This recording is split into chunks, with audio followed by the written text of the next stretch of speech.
לכן כל בית ישראל גדולים בצורה שנייה, עומדים בין בין משלם לכן יוצא יציאה לתוכם ופעם שעבוד יהודה ושתה בעגלה ובזמן קריב ונאמר אמן.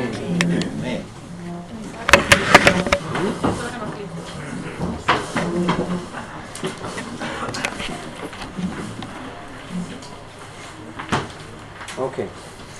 So, shalom lekulam, boker tov. Those who fast having a meaningful fast. So, what we came up with in the last shiur is that we've seen tshuvot of Rav Kook and later of Asher Weiss saying that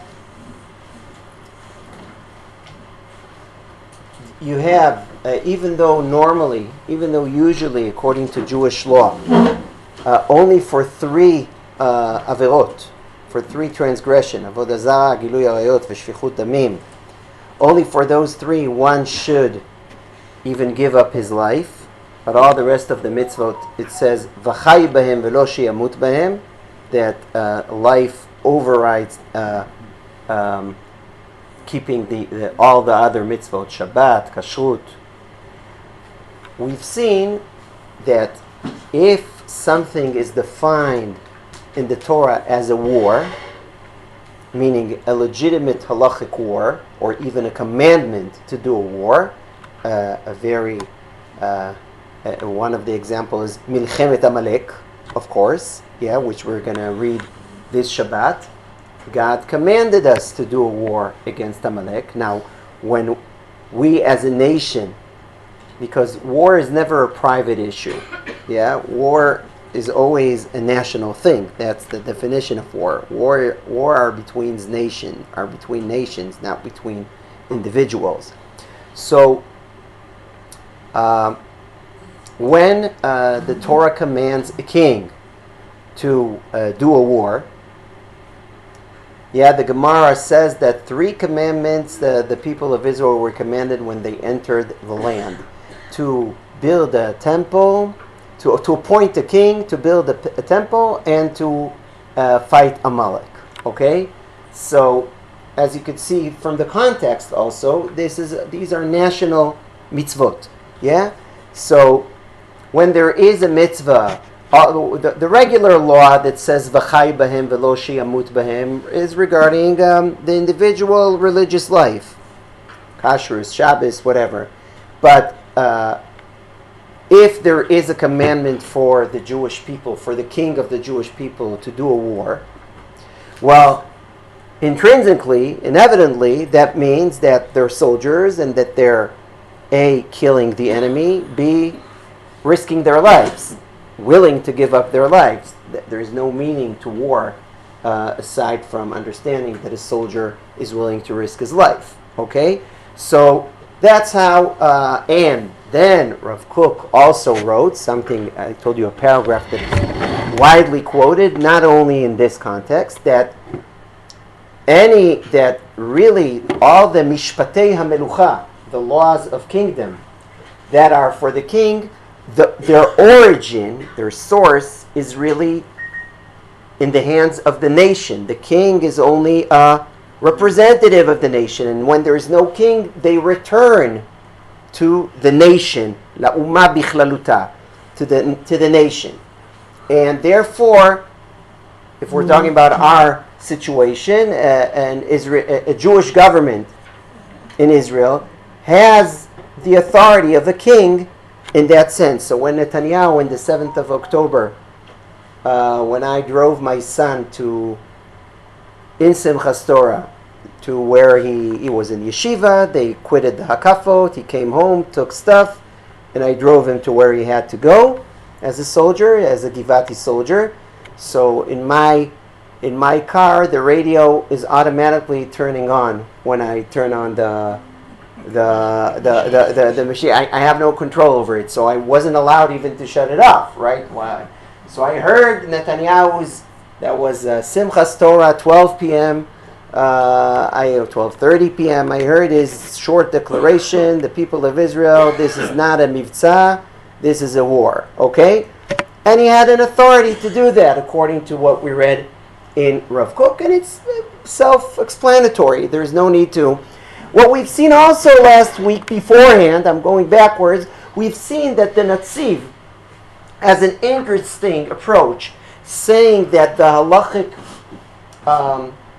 legitimacy, validity of wars is bichlal, even to nations too. It's like part of the nature of the world. Till humanity will not reach a different mode of part of how the world operates is that under some conditions nations have wars. Let's say when one nation is attacked or whatever, and therefore he said, when it says in Sheva Mitzvot Bnei Noach, Shofech dam adam ba'adam damo yishafech, a prohibition on murder, that doesn't apply to war. In war, there are some legitimate wars where bloodshedding is part of it.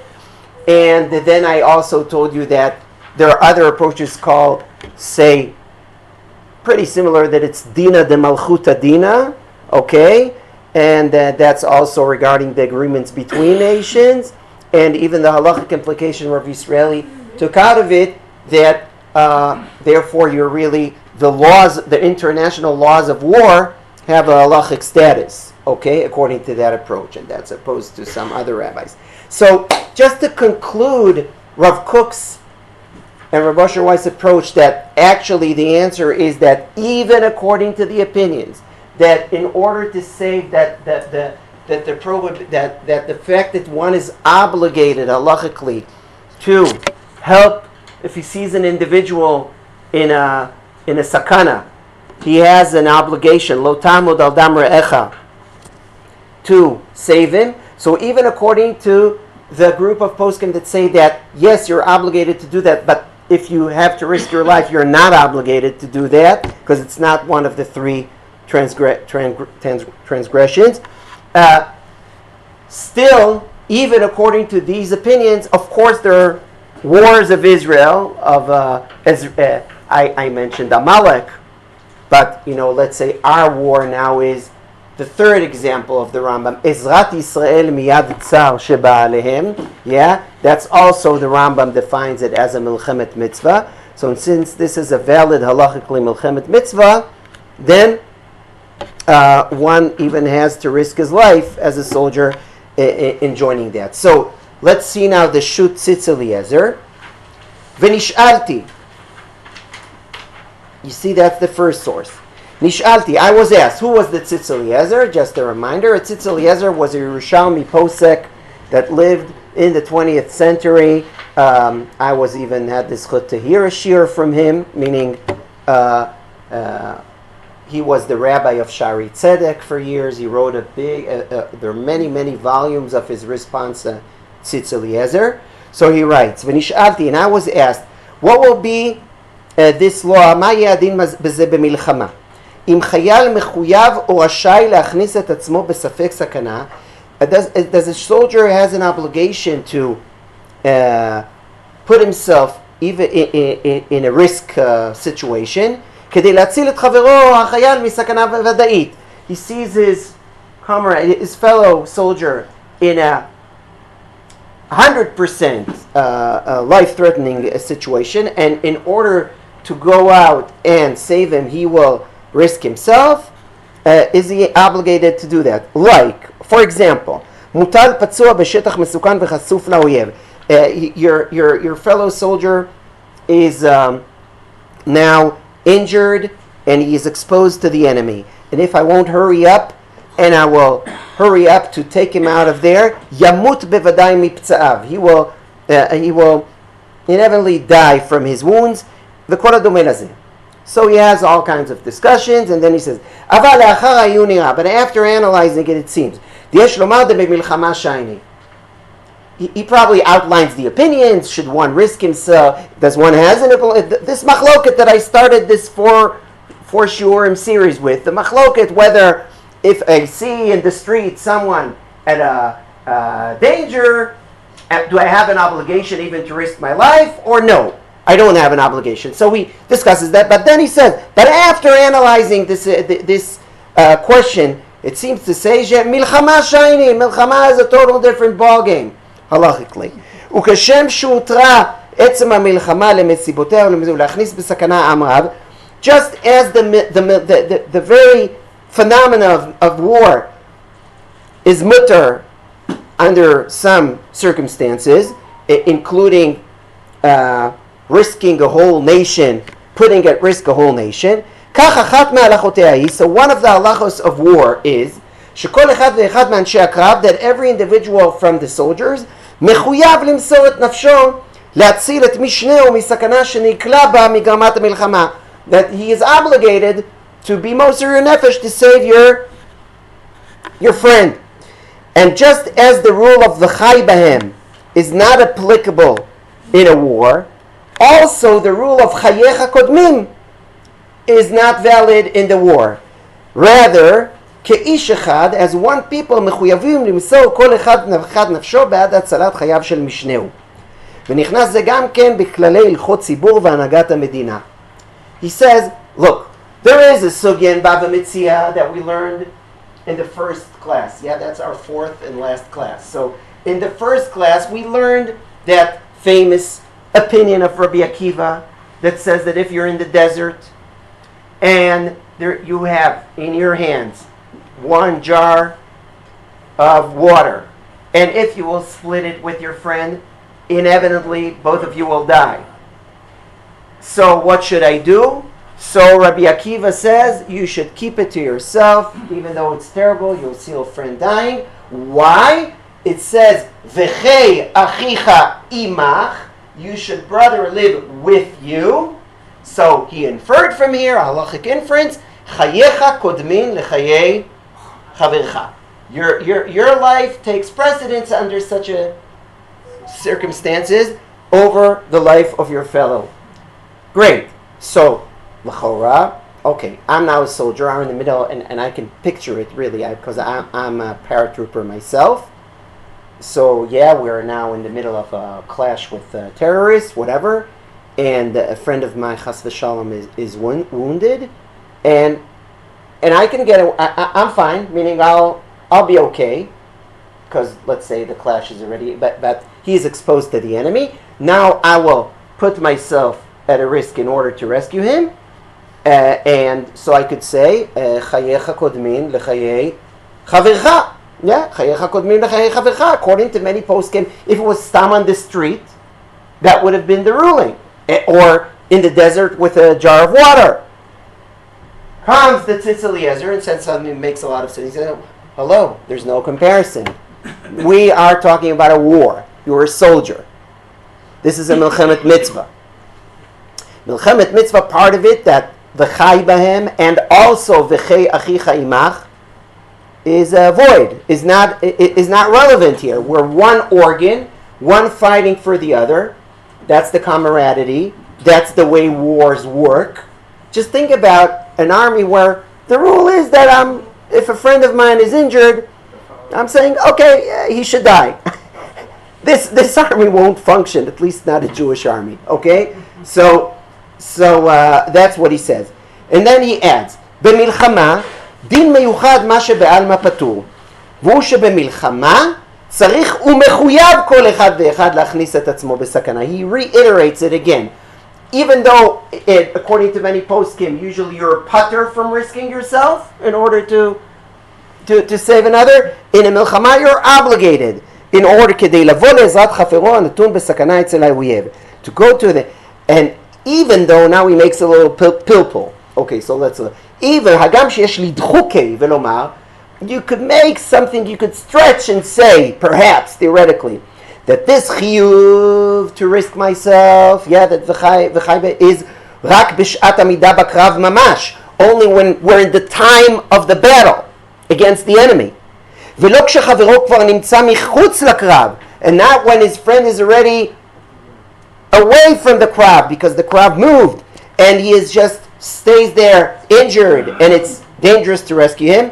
So maybe you would have said no. Mikol makom, he says, lo mistaber klal lechalek bekach. He says it doesn't make sense to make that distinction. And I humbly agree. Ela the din Torah bazehu, rather the din Torah regarding the matter is that in the war and in the battlefield, Ein hadin shel chayecha kodmin. The law, not only the din of v'chai b'hem is not relevant, but also the din of chayecha kodmin lechayei chavercha. Your life takes precedence of your are not relevant. Ela, rather, kol echad ve'echad mechuyav lecharef nafsho le'atzil et chavero misakana. Everyone needs to even risk his life in order to save his fellow soldiers. אפילו כשמכניס את עצמו לידי כך בוודאות לידי ספק סכנה. Even if he for sure risks his life for that. וכן, אפילו כשספק השקול הוא גם על חברו, אם בלי הצילתו, even if it's not 100% that he will die, your friend. It's just, maybe he's going to die. Yeah, he's at risk. You need to risk your life in order to save him.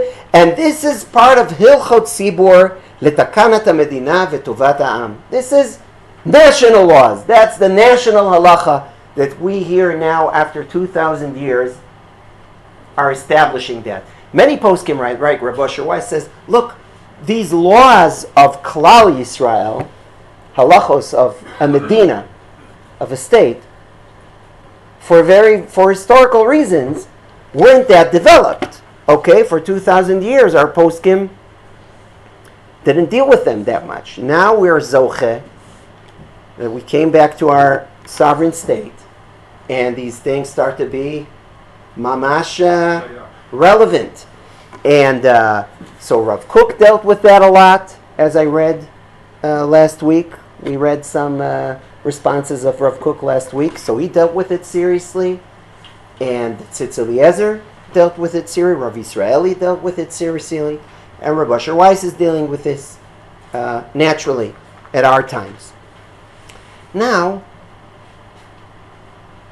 I want to give the other direction that Rav Kook gives in response to the question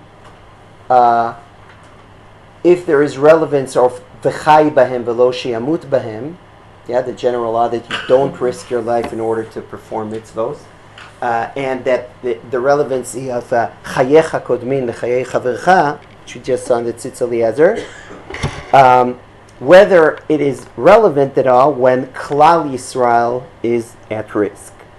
So one direction was laws of war, okay?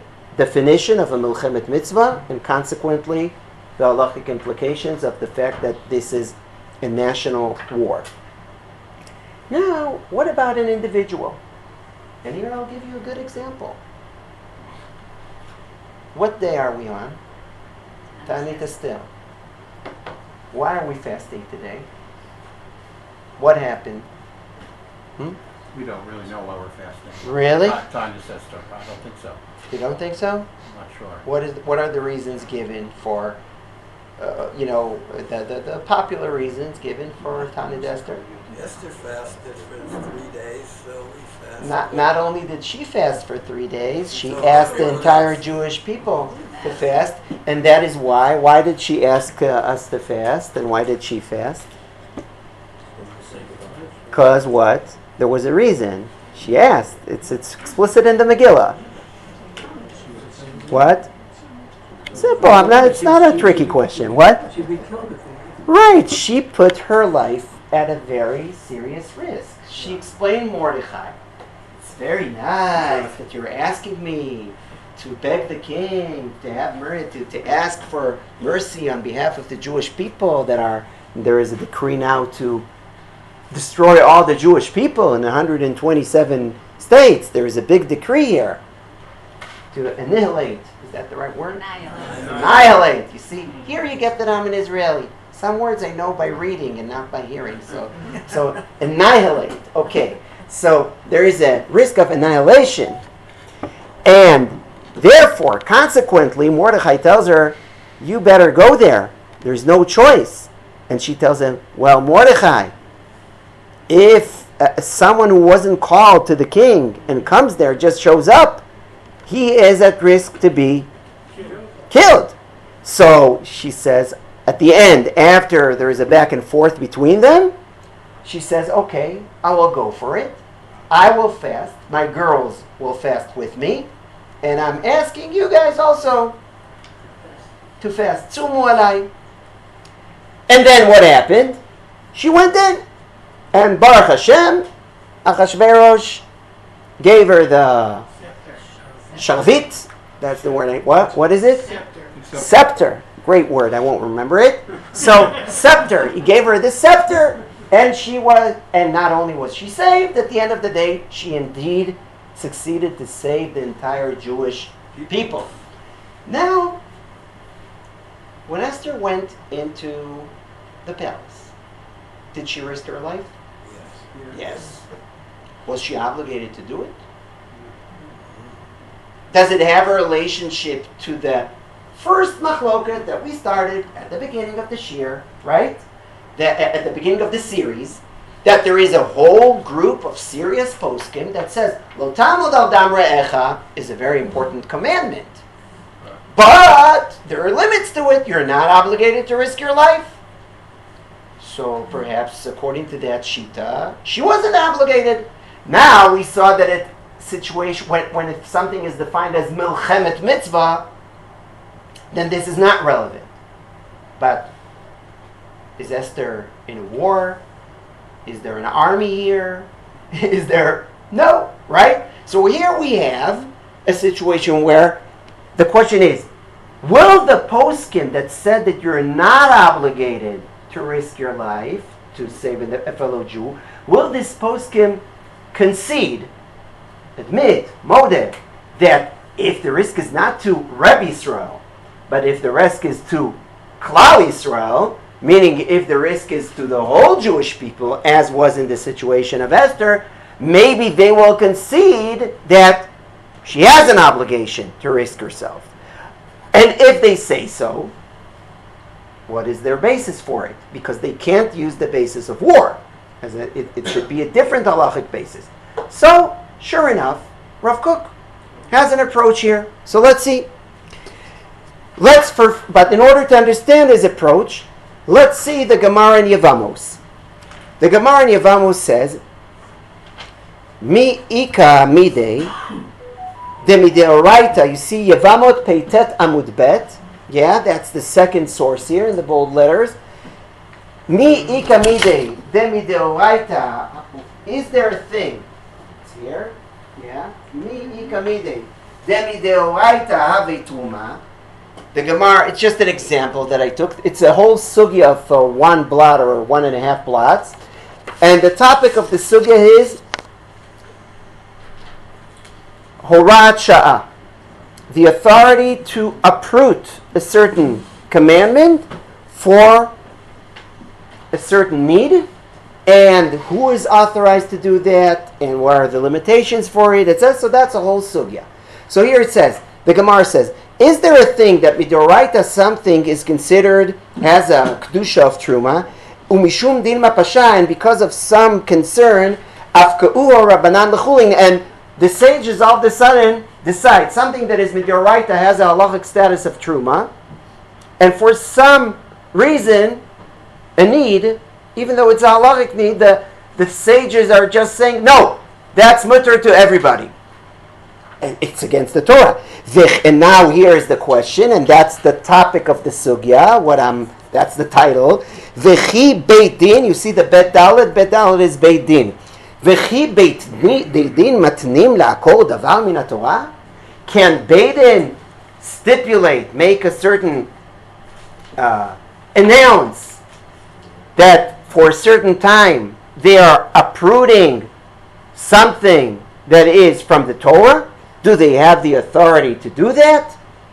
To cancel a mitzvah of the Torah temporarily for some need? Do the sages have authority to do that? So the Gemara gives examples back and forth, okay, a whole sugya about it. And then we are in Tzadi Tet Amud Bet. You see, one daf after what I started. We started Pei Tet Amud Bet, now we're in Tzadik Amud Bet. So it's a whole blot and a half of discussions.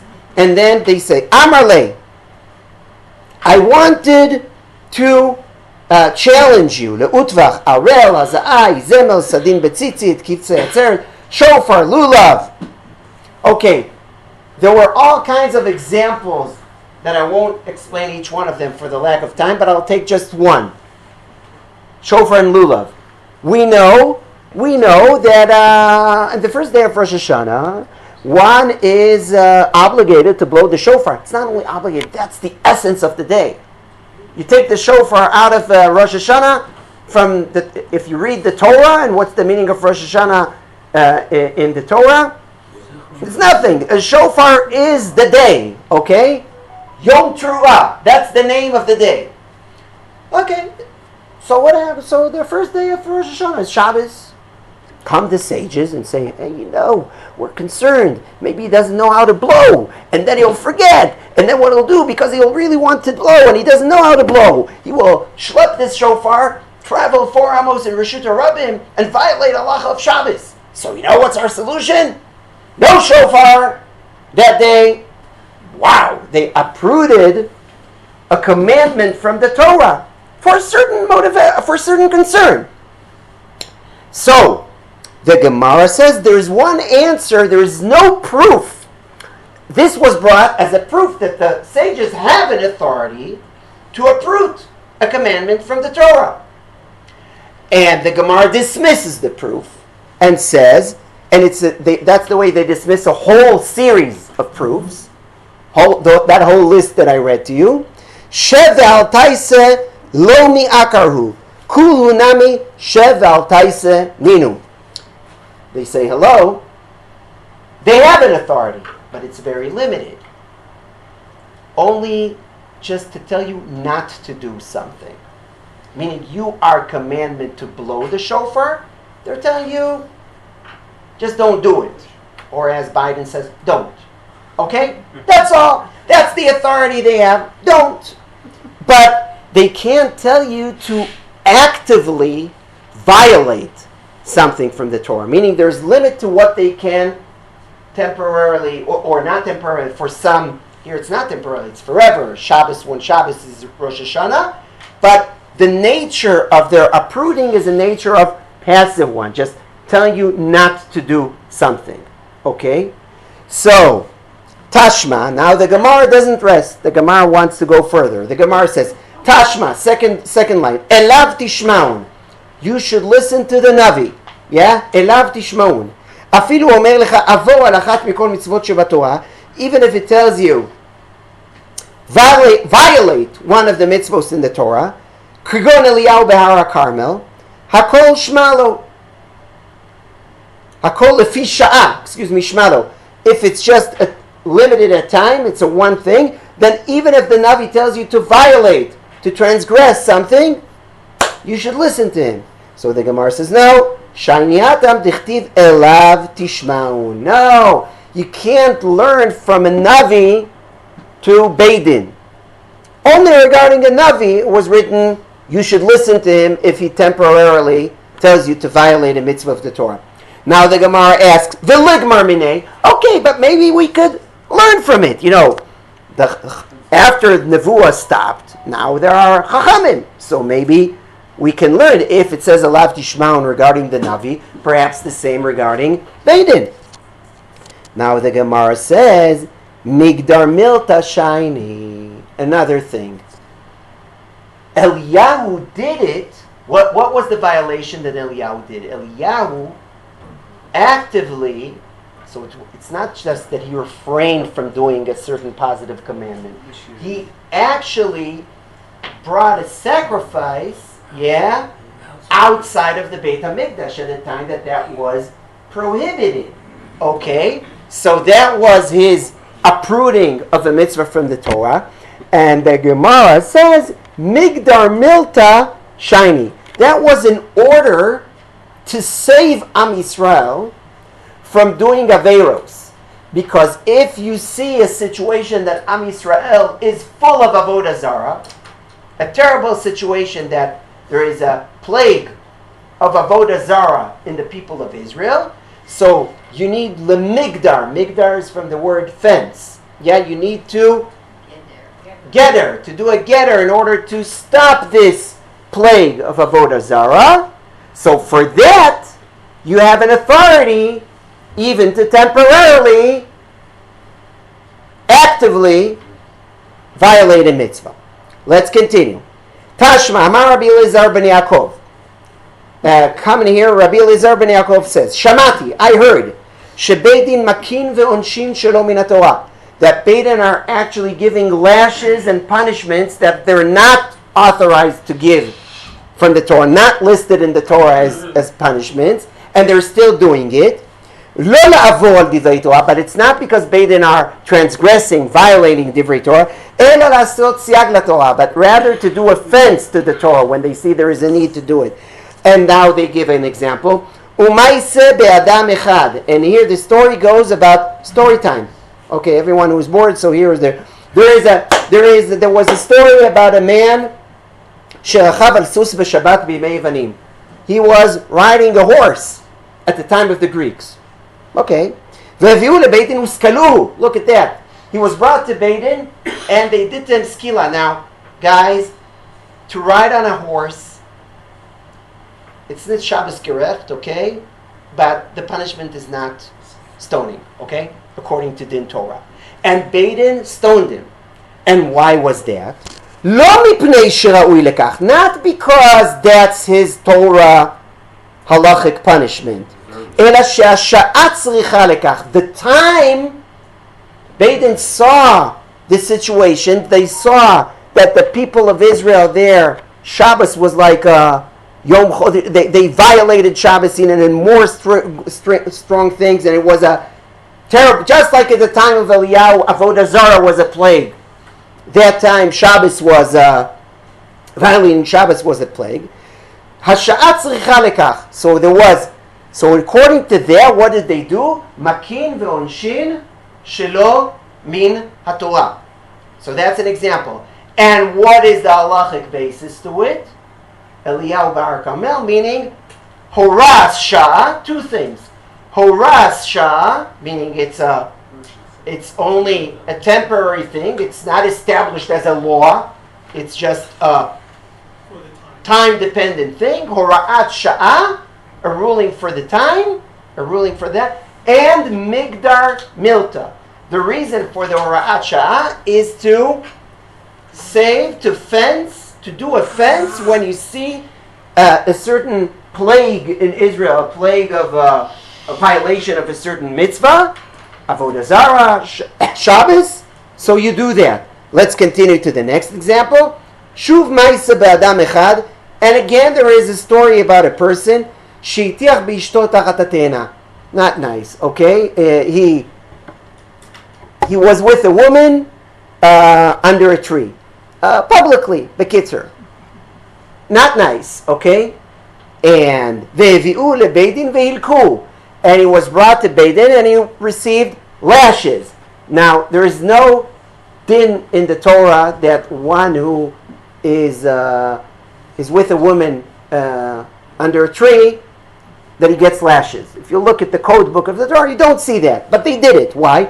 Lo mipnei shera'ui lekach. Not because that's the law. Ela sha'at tzricha lekach. Again, the time needed. There were prutzim in arayos, in tznius, so there was a need to do a fence. So he got the lashes, and the Gemara explains migdar milta shiny. Yeah. So again, we see the combination of hora'at sha'ah, a ruling only for a time, in order to migdar milta, in order to stop a certain thing that is going on in Am Yisrael regarding a mitzvah.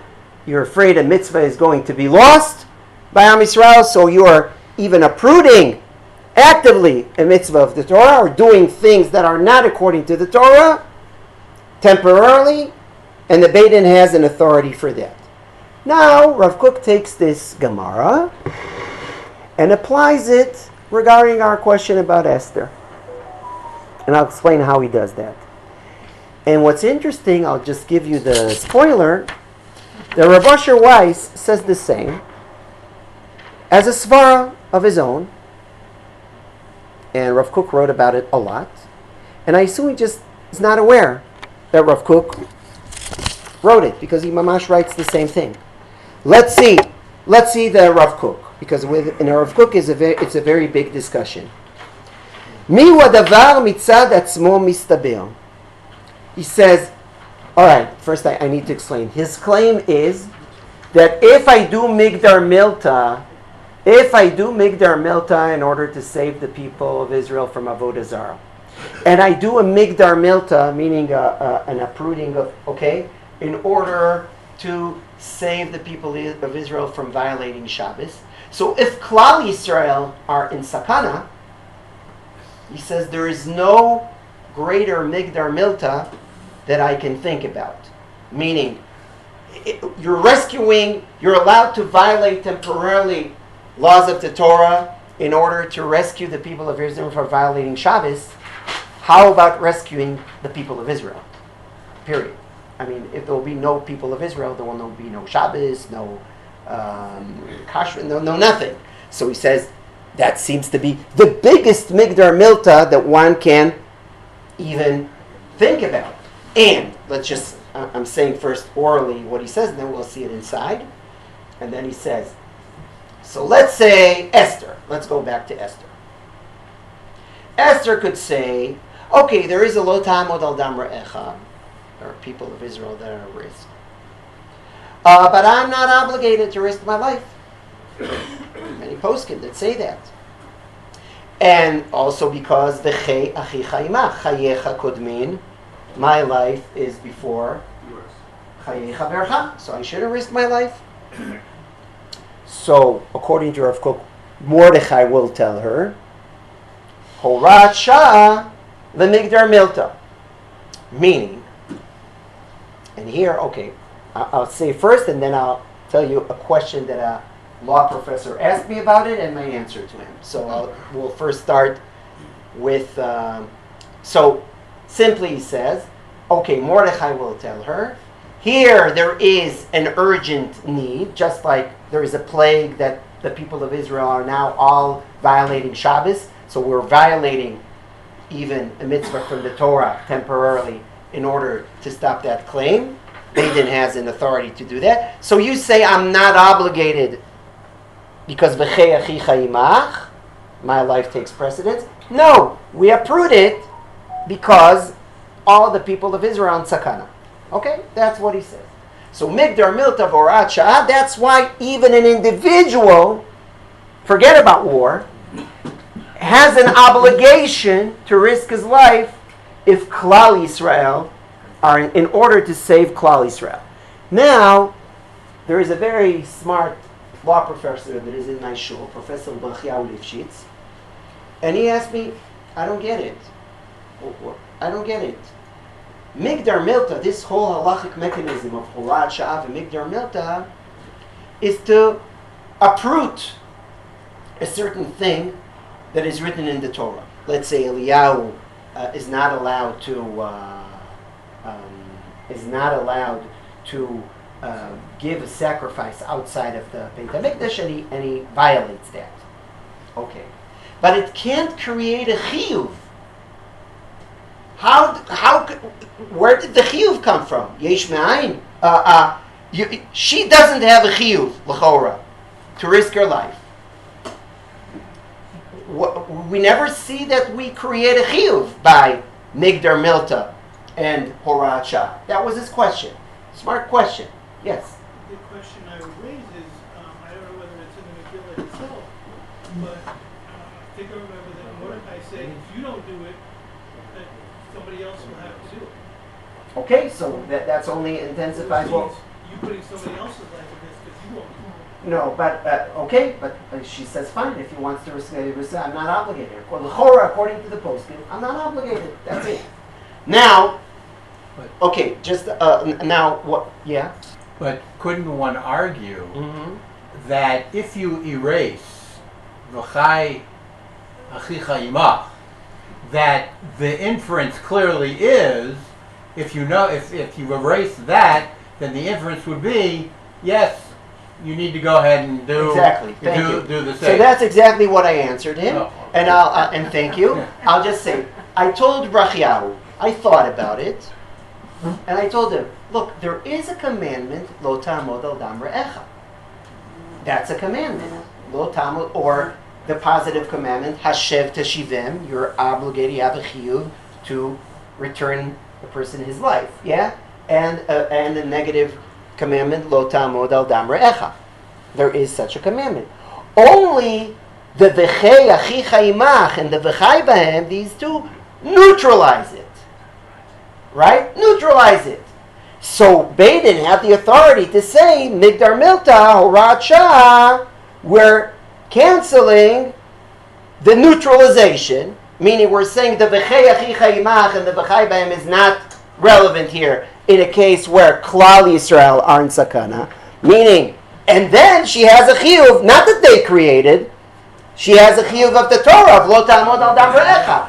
Usually that chiyuv is limited by V'chai B'hem, V'chei Achicha Imach. They definitely have the authority to uproot this limitation. Okay? And why are they uprooting it? Migdar Milta V'Hora'at Sha'ah. If the people of Israel, of Clal Yisrael, are in Sakana, Rav Kook claims this is, you don't have a greater scenario of a need for Migdar Milta V'Hora'at Sha'ah. So this is... open the door, you have to go through it. Yeah. So now let's see again. Let's read the text. Miwa davar mitzad atzmo mistaber. De'en lecha, he says, this makes sense, what I'm trying to argue here, says Rav Kook. And just think about the scenario. Rav Kook writes here in the 20s, and it's really not developed, this whole thing, and he mamish develops it. Miwa davar mitzad atzmo mistaber. This makes sense, he says. De'en lecha hora'at sha'ah kol kach nechutza. I can't think of a more needed time ruling, hora'at sha'ah, ruling that is for the time, ראויה, להורות לעבור על דבר תורה, to violate דברי Torah, כמו הצלת כלל ישראל, as saving the entire Jewish people. I can't think of a better example, a greater need for Hora'as Shah. V'hachanami, now of course he has to overcome some obstacles here. Did a Beit Din officiate this? Okay, you could say Mordechai was the Beit Din, but let's say now, do we have a Beit Din that officiates that? I give Hora'at Shah that the V'chai B'hem and V'chei Achicha Imach is cancelled. So look what he says. V'hachanami, and here again, tzrichim lishmoa, here too, tzrichim lishmoa leBeit Din. They need to listen to the ולצורך כלל ישראל הדבר גלוי לכל. And in order to save Klal Yisrael, it's evident, it's clear. Everyone knows שבית דין יתירו לצורך שעה, that Beit Din will be moderate for that need. ויש לומר, and now look it says, ואין צריך אפילו ליטול רשות מבית דין. And perhaps you could say that you don't even need to ask for permission from Beit Din, meaning you don't have to now, okay, am I obligated to risk my life in order to save Klal Yisrael? Okay, I need to fax Rav Yitzchak Yosef, Rav David Lau, because I need to take permission from Beit Din. He says, no, probably you don't need that. קל וחומר הצלת נפש דיחיד במקום חילול שבת. דקיים עלן דאין צריך ליטול רשות מבית דין והזריז הרי זה משובח. When you're violating Shabbos for pikuach to save people, it says you don't need to even consult anyone, you just do it. אבל ביחידים דעלמא יש לומר שגם רגילים וציבור לעניין זה כל זמן שאינו כלל ישראל כיחידים דמו. Okay, here he just says a group of 20 people, for instance, that are at risk now, not Klal Yisrael, only a group of 20 people somewhere. That's not defined as Klal Yisrael. That is still in the same category of the machloket that we started our shir with, whether one has an obligation or doesn't have an obligation to save a fellow man. We're talking about Klal Yisrael. In Esther, it was Klal Yisrael. In our war, by the way, it's also Klal Yisrael.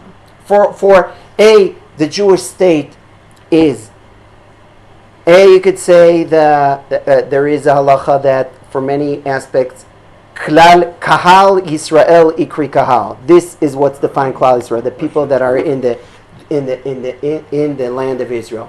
Also, the existence of the land of Israel has implications on the Jews all around the world. At any rate, and we know that very well, that when there is a war now in Gaza, we have campuses. This is definitely a war on Clal Yisrael. Now, at any rate, אבל להצלת כלל ישראל יש לומר דאין צריך הוראות בית דין. Now we go to the next one. In order to save Clal Yisrael, you don't need to have an explicit Beit Din ruling matnin la'akor davar min haTorah, because the sugya is that Beit Din matnin la'akor davar min haTorah l'hora'at sha'ah ve'migdar milta. Yeah? So he says, no, you don't need an explicit ruling in the internet of Beit Din to save Clal Yisrael. The pashut hu de'avi le'migdar milta, because this is,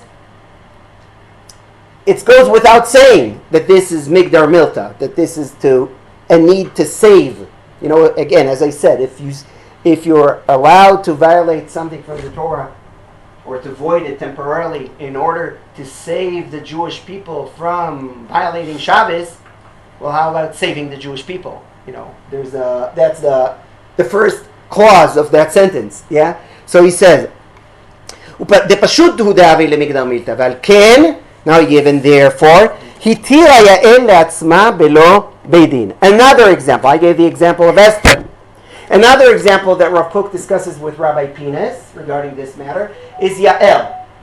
Yael didn't risk her life, but Yael did a riot, perhaps. Okay? So what gave her the heter to do a riot? Yeah, with Sisra. Same halachic principle. Hora'at sha'ah lemigdar milta. What was the migdar milta? Saving the people of Israel. Okay? The battle was already won, though. That's what won the battle. If I remember the battle, that's what won the. I mean, you could say that, did we win the battle yet? I think that when we'll kill Sinwar, that will be a very important step in winning the battle. Not saying that will be a completion of it. I don't think so. But yeah. So the only problem I have with it, so we baked in, they decided what's the proper thing that you can uproot. As an individual, how are you able to determine what the proper? Right. So here, you're absolutely right. But I'm not allowed. Rav Kook says this is an exception. When Clal Yisrael are in sakana, and it's evident that Clal Yisrael are in sakana, it's not. Let's say with Esther, there was no question that Clal Yisrael was. I don't need Beit Din to say. Just like, as he said, when I see someone on Shabbos, he gives the analogy. When I see someone on Shabbos bleeding, I don't need to consult with Beit Din. Is he in life risk or not? He's in life risk, so I need to violate Shabbos. Okay?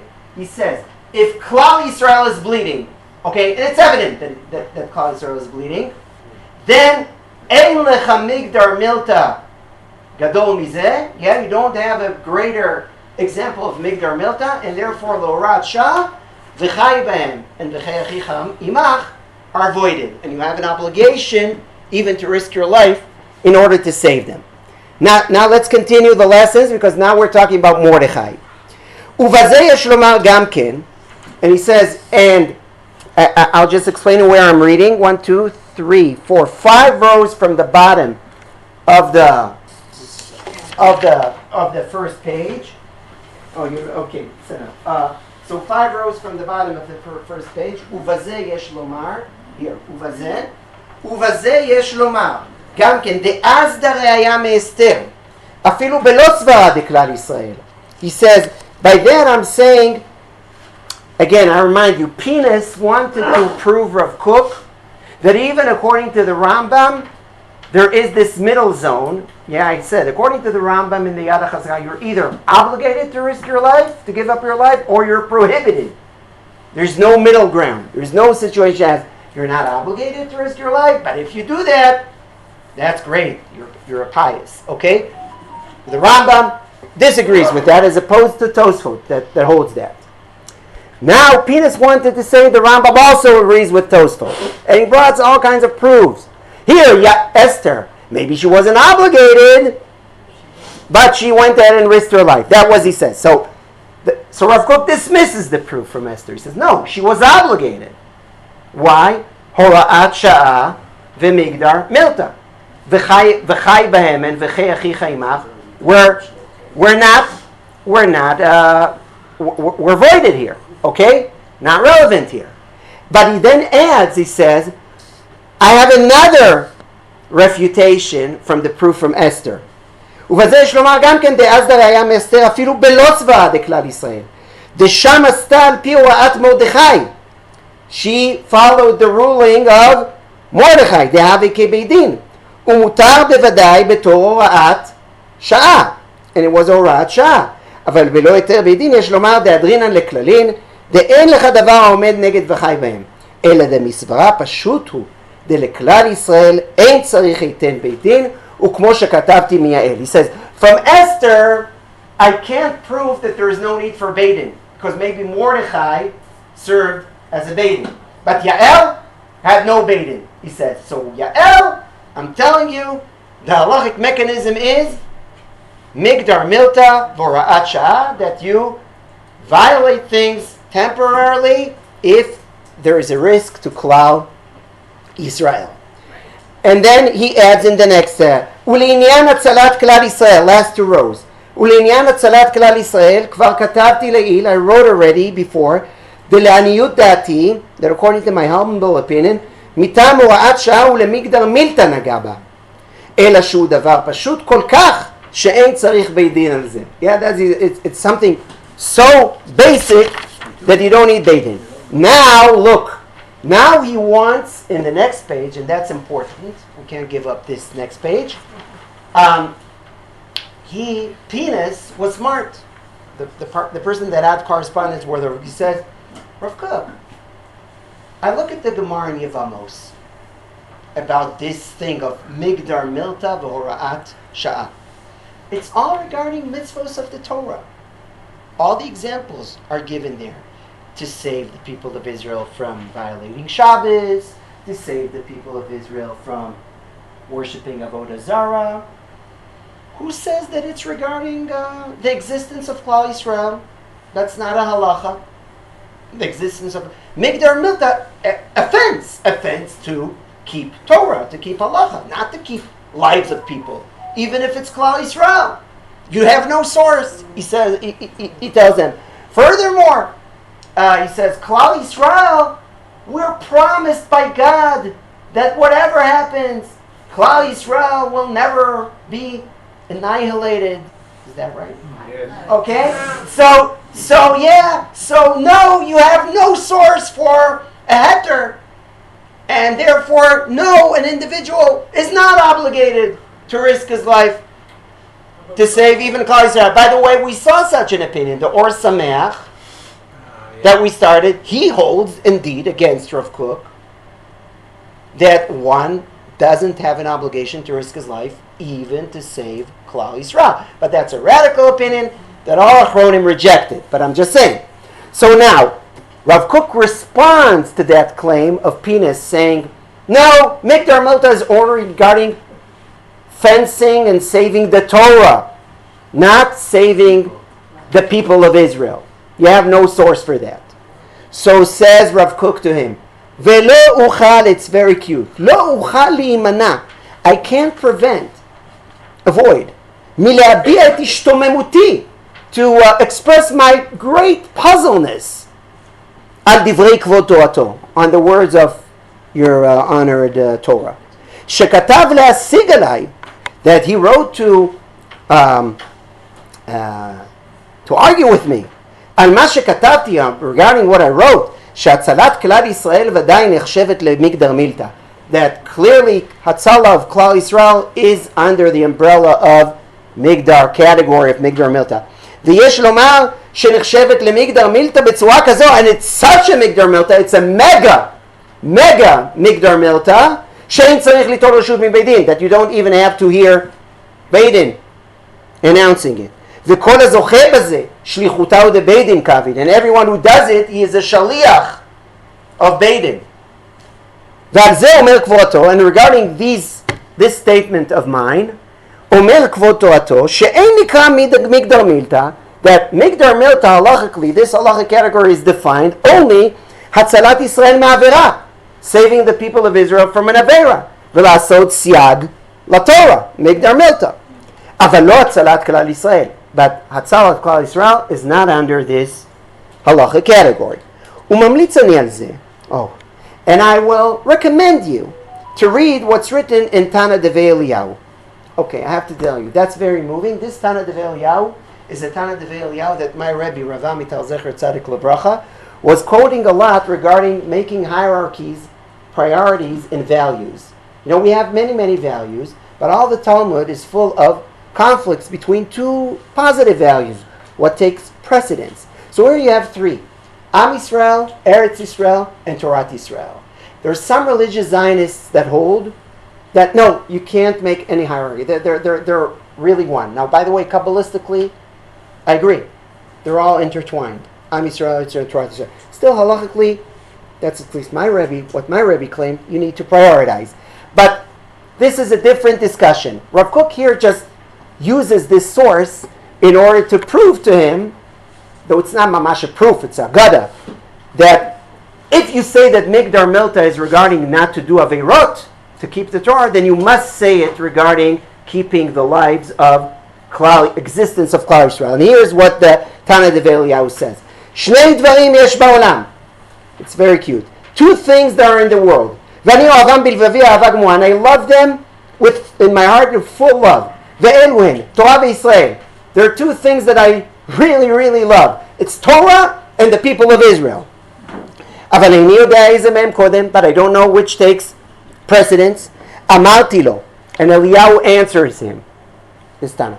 Darkam shel bnei adam omrim. Usually the people of Israel say, usually people say, HaTorah kadma, that the Torah is first. Sheneimar, Hashem kanani reshit hakol. Look, the Torah is the words of God. That's more than human lives of, material human lives of people of Israel. So, Hashem kanani reshit hakol. Aval ani omer, says Eliyahu, but I say, Yisrael kadmu. Am Yisrael is before Torah Yisrael even. שנאמר, קודש ישראל להשם ראשית תבואתו. עד כאן.